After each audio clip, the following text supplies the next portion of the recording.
इस दिशा में चल पड़ी कि कोई सा भी काम करो वो ठीक है, अच्छा है, उससे लाभ है, यही करना चाहिए। सत्य से परे मनुष्य भटक गया और भटकते भटकते पता नहीं कौन सी खाई में जाकर गिरा हुआ। ये देख करके लोग सोचते हैं कि ऐसे कैसे हुआ, ऐसी स्थिति क्यों आई। मनुष्य के अंदर जो बुद्धि है उस बुद्धि को इस तरह से कुबुद्धि में परिवर्तित क्यों कर दिया गया। इसको सुबुद्धि बनाना था, वो कुबुद्धि हो गई और उस कुबुद्धि से ऐसी ऐसी चीजें निकलने लग गई जिससे न तो दूसरों को कोई सुख हो सकता है न तो स्वयं को सुख हो सकता है।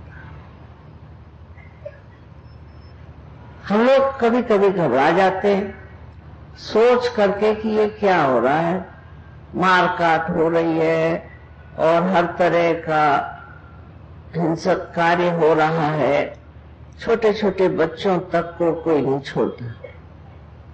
इस तरह की अनेक विकृतियां हमारे अंदर जो जागृत हो गई हैं, उसको देख करके यही मैं कह सकती हूँ कि एक घोर कलयुग है, कलयुग की परिसीमा है।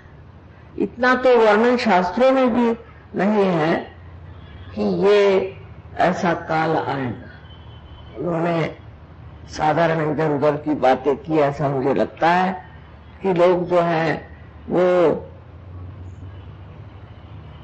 पीतल में खाना नहीं खाएंगे और लोहे में खाना खाएंगे, इस प्रकार की बहुत ही औपचारिक मेरे ख्याल से बातें उसमें लिखी हुई हैं।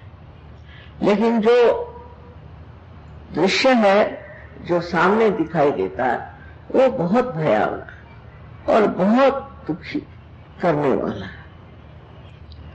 इसके पीछे में यही कहना चाहिए कि मनुष्य को अपना रास्ता नहीं मिला और वो कहां से कहां भटक गया, उसको सुख नहीं मिल सकता। इस सुख के खोज में वो गलत चीज के पीछे गया, जिसे मृग तृष्णा कहते हैं। इस प्रकार मनुष्य भटकते भटकते घोर अंधकार में घुस गया।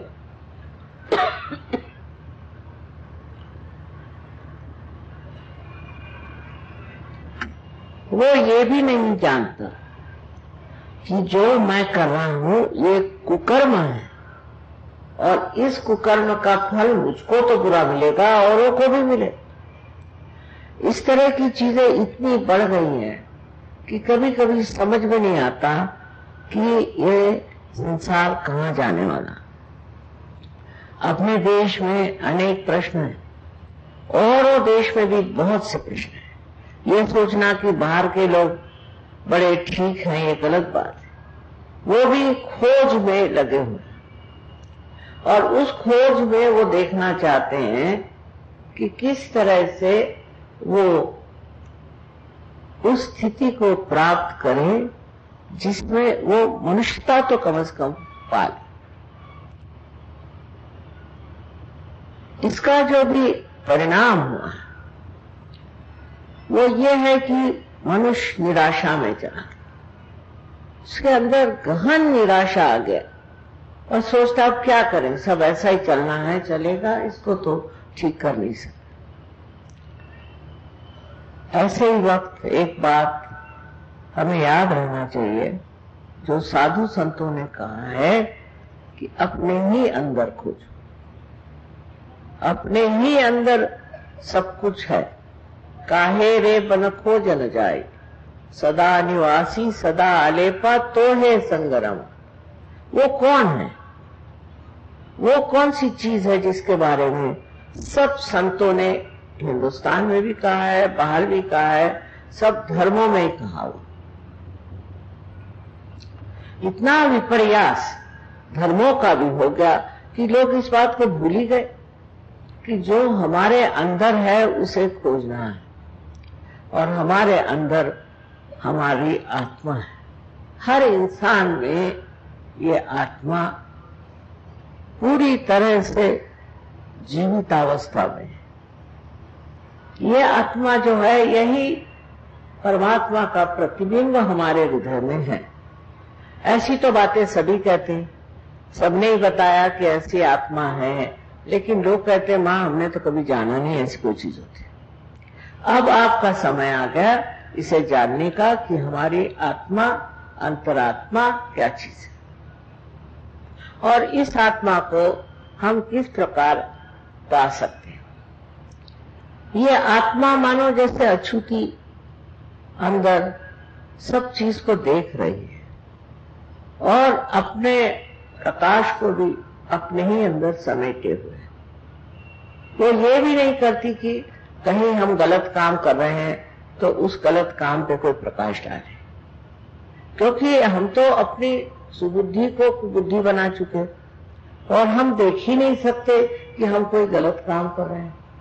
हर तरह का गलत कर्म हम करते हैं और सोचते हैं कि हम तो बहुत अच्छे आदमी। इस प्रकार हमारी सत्सत विवेक बुद्धि भी खत्म हो गई। अब इसी आत्मा को पाने की बात है, और इस आत्मा को किस प्रकार पाया जा सकता है ये समझना चाहिए। इसी के लिए आपके शरीर के अंदर ही इसकी व्यवस्था है, कोई बाहर जाने की जरूरत नहीं। आपके ही त्रिकोणाकार अस्थि में एक शक्ति कुंडलिनी, एक पवित्र शक्ति स्थित है, और जब इसकी जागृति होती है तो वो 6 चक्रों में से गुजरते हुए अंत में ब्रह्मरंध्र को भेदते हुए उस सूक्ष्म शक्ति से एकाकारिता करती है जो परमेश्वर की प्रेम शक्ति। ऐसे अपने शास्त्रों में लिखा था, लेकिन ऐसे तो कोई करता नहीं था। अपने देश से बहुत से साधु संत बाहर गए, मेरे ख्याल से मचिंद्रनाथ, गोरखनाथ गए होंगे, क्योंकि बोलीविया में भी वो सब जानते हैं, वो चक्रों के नाम जानते हैं और वो कुंडलिनी के जागरण की बात भी जानते हैं। रशिया में भी मैंने देखा, और हर जगह देखती हूँ कि पुरातन जो पेंटिंग्स हैं, जो कुछ भी वहां चित्रकारी है, उसमें सब चक्र बने हुए हैं। आप अगर थोड़ा सफर करें तो आप हैरान हो जाए कि ये सब चीजें इन्होंने कहाँ जानी और कैसे जाना, ये किसने बताया। तो इसमें अपने यहाँ के कोई न कोई संत साधु गए थे ऐसा बताते, और उन्होंने ये बातें बताई और हम लोगों को भी बताकर चले गए, और हमारे यहाँ भी लिखकर चले गए कि ऐसी कुंडलिनी आपके अंदर है। यहाँ तक कि जो नाथपंथी लोग थे उन्होंने इसके बारे में किसी को बताया नहीं, क्योंकि वो सोचते थे अगर किसी और को दे दीजिए तो लोग हैं वो उसका क्या इस्तेमाल करेंगे, क्या करेंगे, क्या न करेंगे। और वो है जिन्होंने ये चीज पढ़ी वो दुनिया भर की झूठी झूठी बातें फैलाते हैं और खूब उन्होंने पैसा कमाने का धंधा बनाया। तो इनका यही विचार रहा होगा कि ये सर्वसाधारण इंसान के लिए नहीं देना चाहिए। लेकिन किताबों में लिखा है, अब 12वीं शताब्दी में ज्ञानेश्वर जी आए, उन्होंने अपने गुरु से कहा कि आप मुझे इजाजत दें, मैं अपनी ज्ञानेश्वरी में इसके बारे में लिखना चाहता हूं। 6ठे अध्याय में उन्होंने लिख दिया। लेकिन उसके वक्त जब ऐसा भी होता है कि धर्म के नाम पे बहुत लोग पैसा कमाते हैं, तो उन्होंने कहा नहीं, ये निषिद्ध है, इसको मत पढ़ो, ये बेकार चीज है, ये सबके बस का नहीं। अभी मैंने एक बड़े भारी साधु बाबा का लेक्चर सुना, मुझे बड़ा आश्चर्य हुआ। उन्होंने कहते ये बना उनसे, आसानी से नहीं आप समझ पाएंगे, पर एक तरह से गाली दी कि आप लोग सब प्रवृत्ति मार्गी हैं, निवृत्ति मार्गी नहीं है। अब प्रवृत्ति माने इधर उधर दौड़ने की आपकी जो क्रिया है वो आपका है। अब बताइए, और सब हाँ हाँ कर रहे, और आप निवृत्ति मार्गी नहीं है तो आप ज्ञान मार्ग में मत जाइए, क्योंकि सहयोग ज्ञान मार्ग है। आप अपने तरीके से चलिए और गुरुओं की सेवा करिए, उनको पैसा दीजिए, उनको ये करिए वो करिए वो। और लोग मान गए। कोई किसी को कहे कि तुम निवृत्ति मार्गी नहीं हो तो एक तरह से तो गाली हो गई, लेकिन किसी को संस्कृति मालूम नहीं, जो बोल रहे हैं ठीक है भाई कुछ तो उन्होंने बनाया।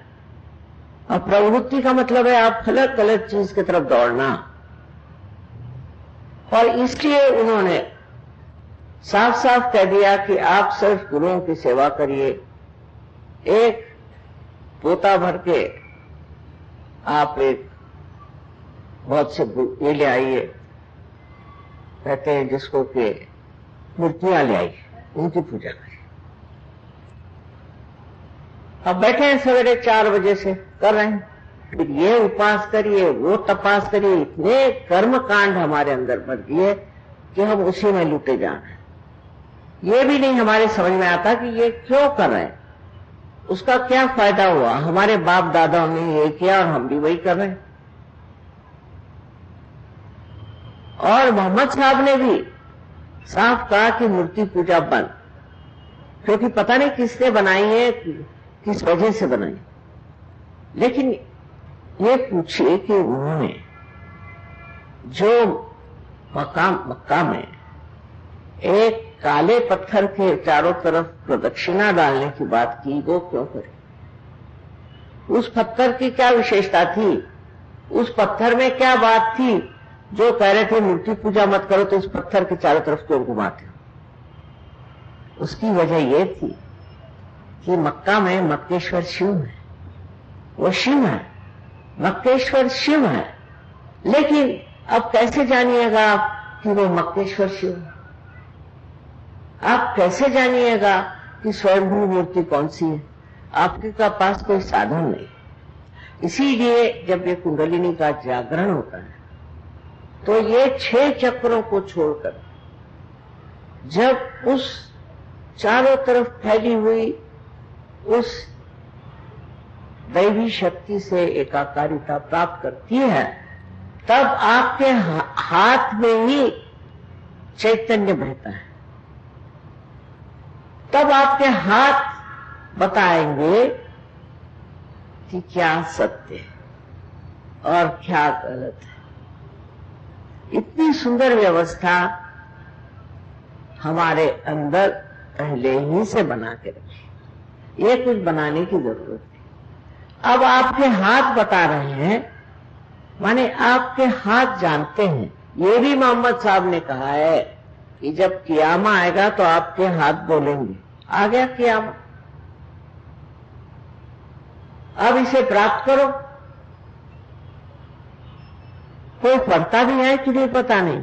जब हाथ बोलेंगे तो इस हाथ से पता चलेगा कि क्या चीज गलत है, क्या चीज अच्छी है, क्या चीज सत्य है। अब कोई कहे कि मक्का में क्या रखा है, अब हाथ उधर करके देख लीजिए। जो लोग सहयोगी हैं सब देख सकते हैं कि कितने चैतन्य की लहरियां। तो कौन सत्य है और कौन असत्य है, ये आप अपने हाथ पर जान सकते हैं। इसकी इतनी सुंदर व्यवस्था, ये पूरा यंत्र ही हमारे अंदर बना हुआ इतना सुंदर है। और फिर जब ये व्यवस्था हो जाती, जब आप उसे प्राप्त कर लेते, तो कमाल की बात है कि आपके अंदर के दोष अपने ही आप लय हो जाते, क्योंकि आप दूसरी दुनिया में गुजर जाते। आपके अंदर काम, क्रोध, मोह, मद, मत्सर, लोभ, ये जो आपके शत्रु हैं, भाग जाते। हमें तो आश्चर्य की बात है कि इंग्लैंड में जब हमने पहले दिन प्रोग्राम किया था तो वहां 6 ड्रग एडिक्ट्स आए थे। वो लोग ड्रग लेते थे और दूसरे दिन ही वो साफ हो गए। तो ये तो कमाल है, ये कैसे हो गया? पहले पता नहीं, अब तो हमें लेना नहीं, हमें अच्छा नहीं लगता, हमें देखना नहीं। बड़े बढ़िया लोग हो गए। वही आज बहुत कार्यान्वित है और कार्य कर रहे हैं। तो ये जो चीज है कि जो अपने को प्राप्त करो कहाँ है, माने अपने आत्मा को जानो, उसकी व्यवस्था भी हमारे ही अंदर बनाई हुई है। जैसे कोई बड़ी दैवी हमारे यंत्र विद्या है, या कहना चाहिए कि मशीन है हमारे, और जब ये चल पड़ती, जब ये शुरू हो जाती, तब एक से एक चमत्कार आपको अपने ही बारे में दिखाई दे। कितने शराबी कबाब थे, उन शराब छोड़ दी। कितने ही दुष्ट लोग थे, उन्होंने दुष्टता छोड़ दी। मैं कलियाती में गई तो वहां पर एक माफिया के मुख्य डॉन चीफ वहां थे, तो उन्होंने सहयोग ले ली। कभी कमाल है, इन्होंने सहयोग कैसे ले गए? कहले माँ वो सहयोगी हो गए, वो आपसे मिलना चाहते। वो आए तो इतने नम्र, बस उन्होंने इतना कहा कि माँ मैंने बहुत गुनाह किए, उनकी मुझे माफी हो जाएगी या नहीं ये बताए। अरे मैंने कहा क्या बात करते, तुमने गुनाह किए वो तो हो गए, भूतकाल में हो गए, पीछे हो गए। आज मैं तुमसे तो बात कर रही हूँ वर्तमान, और वो बात खत्म हुई। अब वर्तमान में तुम क्या हो, तुम आज कहां से कहां हो गए हो ये देख लो। फिर उसने इतनी मदद की हम लोगों की, इतनी सराहना करी, और एक तरह से बड़ा आश्चर्य हुआ कि ये किस तरह जो माफिया का सबसे वहां मुख्य आदमी था, उसमें ये बदल कैसे आ गया, वो कैसे इस चीज को मान गया। ये घटित हो गया, उसने कुछ उसको लेक्चर नहीं दिया, कुछ उसको समझाया नहीं, बताया नहीं, ये घटना है। और ये घटना इस कलयुग में होना अत्यावश्यक है, क्योंकि उससे आदमी जो है परिवर्तित हो जाता है, ट्रांसफॉर्म हो जाता है। और जब आदमी परिवर्तित हो जाता है तब वो इतना निखर आता है, इतना सुंदर हो जाता है। आज दुनिया को इस परिवर्तन की जरूरत है, और यही परिवर्तन करना ही हम सोचते हैं आप सब सहयोगियों का कार्य है। मैंने तो जहां तक हुआ कि है, मैंने इतने देशों में घूमी फिरी हूं। अब आप लोगों को चाहिए, जो सहयोग में आए हैं या आने वाले, उनको चाहिए कि और लोगों को बचाएं और उनको इस परिवर्तन में लाएं। बहुत से लोग भटके हुए, यानी परमात्मा के नाम पे भटके हुए, धर्म के नाम पे भटके हुए, किसी भी चीज में भटके हुए हैं।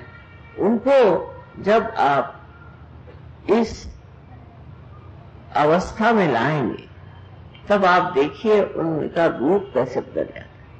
अब इतनी सारी यहाँ बत्तियां जल रही हैं, इनका अगर कनेक्शन उसके साथ न हो, मेंस के साथ, तो क्या जल सकती है?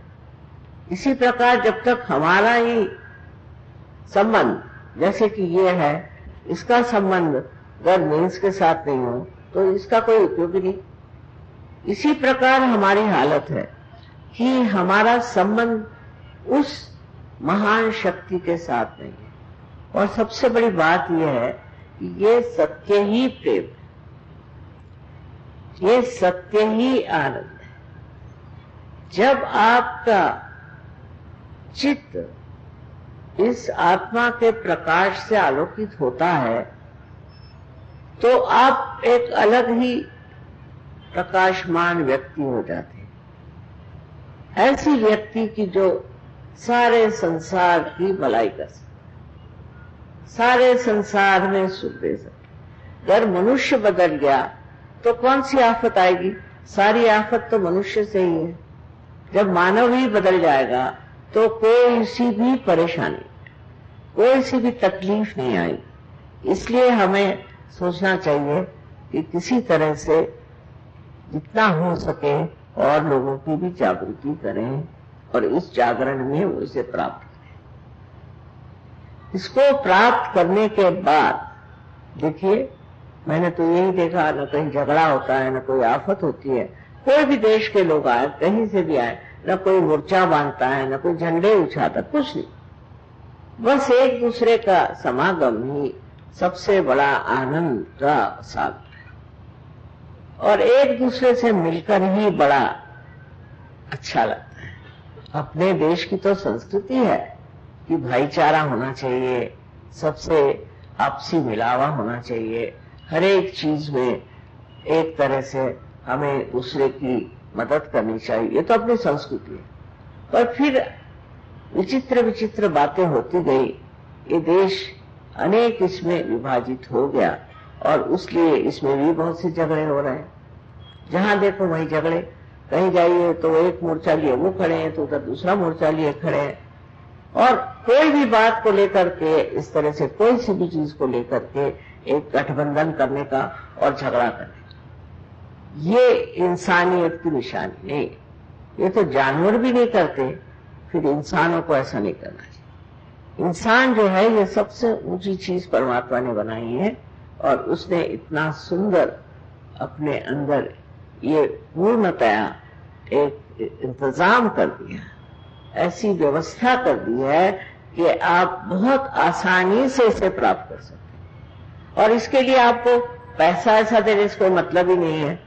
जैसे एक साहब मुझसे कहने लगे कि मैं आपको 1 लाख रुपया देता हूं, आप मेरी कुंडलिनी जगाइए। मैंने कहा जनाब मैं आपको 2 लाख रुपए देती हूँ, आप बातचीत बंद करें, क्योंकि कुंडलिनी को पैसा नहीं समझ रहा। कुंडलिनी जो है ये एक दैवी शक्ति आपके अंदर है, आपकी शुद्ध इच्छा होनी चाहिए। अगर आपकी शुद्ध इच्छा नहीं हुई तो जबरदस्ती नहीं हो सकती, पैसा क्या चलेगा, आप जबरदस्ती नहीं कर सकते। अगर आपके अंदर शुद्ध इच्छा है तभी ये कार्य हो सकता है। अब हमारी कोई सी भी इच्छा शुद्ध नहीं है, अगर शुद्ध होती तो ये आपका आजकल का जो इकोनॉमिक्स है यही न चलता। इकोनॉमिक्स में क्या है कि आज आपने समझ लीजिए मारो धाड़ करके घर बनाया, उसका कोई संतोष नहीं, फिर आपको मोटर चाहिए, उसका भी कोई संतोष नहीं, किसी चीज से संतोष ही जब नहीं मिलता, इसका मतलब आपकी इच्छा शुद्ध नहीं थी। अगर शुद्ध इच्छा होती तो आपको संतोष मिलता। लेकिन एक ही चीज में शुद्ध इच्छा है और वो ये है कि आपको अपने आत्मा का आत्म साक्षात्कार होना चाहिए। आत्मा आपके चित्त में आना चाहिए, उसका प्रकाश आपको आनंद देगा, शांति देगा, सब तरह से ज्ञान देगा, लेकिन सबसे ज्यादा ये आपको सामूहिक बनाएगा। इसमें आप सामूहिक हो जाते। सामूहिकता की बात यह है कि दुनिया में हम लोग जो सोचते हैं कि हम अलग हैं, वो फलाने हैं ठिकाने, ऐसे तो परमात्मा के नजर में नहीं। परमात्मा के नजर में सब हम लोग उन्हीं के आश्रय में हैं। ये दिमागी जमा खर्च है कि हम ऊंचे हैं, वो नीचे हैं, वो फलाना वो ठिकाना, ये सब बिल्कुल ही दिमागी खर्च है। आज देखिए, आज हमसे मिलने आए थे साहब, वो आइवरी कोस्ट के मिलिट्री के मुख्य थे। इतने नम्र आदमी, कुछ पूछे, इतने नम्र आदमी, मैं तो हैरान हो गई कि उसके मिलिट्री के मुख्य थे और आके बड़े नम्रता पूर्वक मुझसे कहते हैं कि माँ ऐसा करिए कि हमारे देश में सब लोगों को सहयोगी बना दे। तो मैंने कहा अच्छा ठीक है, तुम ही बना सकते हो सबको। पहले मैं तो इतना मजे में आ गया हूँ, उन्होंने 3 बीवियों से डिवोर्स किया और अब कह रहे अब मैं तो शर्मिंदा हूँ कि मैंने क्या जिंदगी बनाई और मैं कैसे, मैंने क्यों ऐसी जिंदगी बनाई, मेरे समझ में नहीं आता। लेकिन अब जो है मैं एकदम बदल गया और मेरे अंदर इतना आनंद और इतनी शांति और इतना सुख, और 600 लोग वहां पर जो है सहयोगी हो गए। अब उन्होंने मुसलमान धर्म लिया था, तो मैंने कहा तो मुसलमान क्यों हो गए?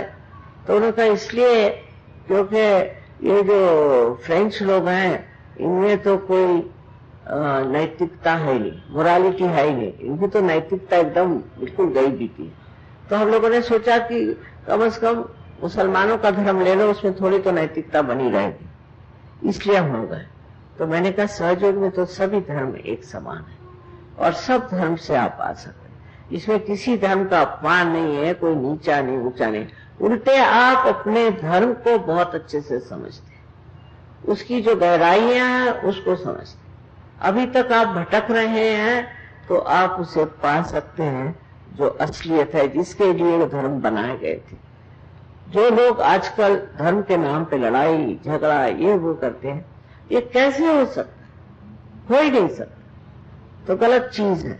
और ये गलत काम इसलिए हो रहा है कि फिर से मैं कहूंगी कि अंदर एक कुबुद्धि आ गई और ये कुबुद्धि ये कार्य, अब इस कुबुद्धि को भी प्रकाशित करती है आपकी कुंडली। जब वो इस चक्र से गुजरती है, आज्ञा जिसे कहते हैं, तो वो प्रकाशित कर देती है और आपको समझ में आ जाता है कि अरे ये मैं क्या कर रहा था, ये किस बेवकूफी में दौड़ रहा था, ये किस बात को लेकर मैं लड़ रहा था।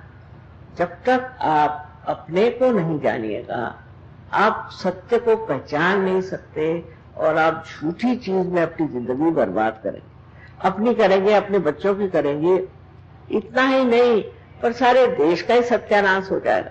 अनेक देशों का इस तरह से सत्यानाश हो रहा है। इसलिए एक जो ये चीज हमारे देश में है और जो बहुत ही पवित्र चीज है कि आपके कुंडलिनी का जागरण करना है। अब ये कुंडलिनी आपकी मां है, आपकी अपनी व्यक्तिगत, आपकी अपनी ही मां है, वो किसी की और मां नहीं। जैसे आपके मां को हो सकता है 5-6 बच्चे हो, 8-10 बच्चे हो, इस कुंडलिनी के आप ही बेटे हैं, आप ही बेटी। अब इस कुंडलिनी का जब जागरण होता है और जब ये जागृत होती है तो इसको सब कुछ मालूम है आपके बारे में। इसके अंदर आपके बारे में सारा रिकॉर्ड है कि आप क्या चाहते हैं, आप क्या थे, आपने क्या क्या दोष हैं, आपके शरीर में क्या दोष है, कहाँ कौन सी तकलीफ, सब मालूम। उसको संभालते हुए ये आपकी मां उठती है और आपको इतनी भी तकलीफ नहीं होती। आश्चर्य है, इतनी सी भी तकलीफ नहीं होगी, क्योंकि ये मां है।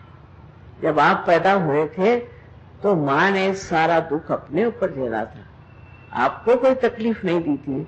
उसी प्रकार ये मां है और जब इसका जागरण होता है तो किसी प्रकार की आपको तकलीफ नहीं होती, कोई परेशानी नहीं होती और आप एकदम कहां से कहां पहुंच जाते। और फिर ये आश्चर्य होता है कि आप ऐसे थे, ये सब आपके अंदर था, इतनी संपदा थी, ये पता ही नहीं था। और हर तरह से आपको फायदा था, जैसे शारीरिक, मानसिक, बौद्धिक और आध्यात्मिक, चारों स्तर पे ये चक्र कार्य करते हैं और सब तरह से ये मामला बन जाता है। इसमें शक नहीं कि सहयोग में आने के बाद तंदुरुस्ती अच्छी हो जाती है, सब चीज अच्छा हो जाता है। इतना ही नहीं, लेकिन और जो कुछ सांपत्तिक स्थिति है वो भी लक्ष्मी की कृपा से ठीक हो सकती है। अपने देश में जितने लोग सहयोगी बने अधिकतर, उनकी सबकी सांपत्तिक स्थिति ठीक, उनका व्यवहार ठीक हो गया, उनके झगड़े खत्म हो गए, सब कुछ, क्योंकि ये शक्ति चारों तरफ विचरण करती, हर जगह विचरण करती और बड़ी कार्यान्वित है। और इस शक्ति के सहारे हमारा बहुत कुछ भला ही नहीं, लेकिन एक विशेष रूप का आदर्श जीवन बच जाता है। ऐसा जीवन कि जिसे देख लेता है कि क्या एक आदमी है इस तरह का। ऐसे पहले कहते थे एक साधु संतों के लिए, आज तो सहयोग में इतने लोग बैठे हुए हैं और इतने लोग सहज में आए। ये इतने देशों में फैलने का कारण ये है कि सब देशों में एक प्रकार की बड़ी ग्लानि, एक तरह की निराशा और दूसरे बहुत ज्यादा हिंसक वृत्तियां बढ़ गई।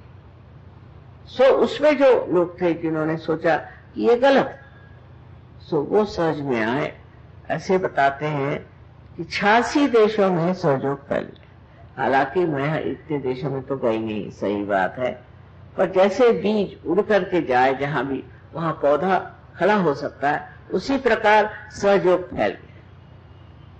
और बड़ा आश्चर्य होता है कि वहां से लोग यहाँ आ जाएंगे और वहां भी आते हैं, इटली भी आ जाते हैं, पर मैं उनके देश में अभी तक नहीं जा सका, और हो सके तो कभी चली भी जाऊंगी। लेकिन उनका जो प्यार है, उनका आपसी प्यार है, और जो उनके आपसी मेल जोल है, वो देख करके बड़ी हैरानी। किसी एक आदमी के लिए भी, अभी बंबई में जब बॉम्ब फूटा था तो एक लड़का था, हमेशा कहता था माँ मैं जीना नहीं चाहता, मेरी माँ बहुत खराब है, ये है वो है, बार बार यही कहता था। वही एक लड़की की डेथ। तो सारे देशों में, इतने देशों में ये खबर हो गई और सब लोग दौड़ कर आए और पता लगाया कहाँ है, क्या है, ये वो। फिर वहां जाकर कहा कि साधु संत थे ये, तो उन्होंने कहा अच्छा हम तुमको जमीन देते, तुम चाहो तो इनको ना जलाओ, इसी में गाड़।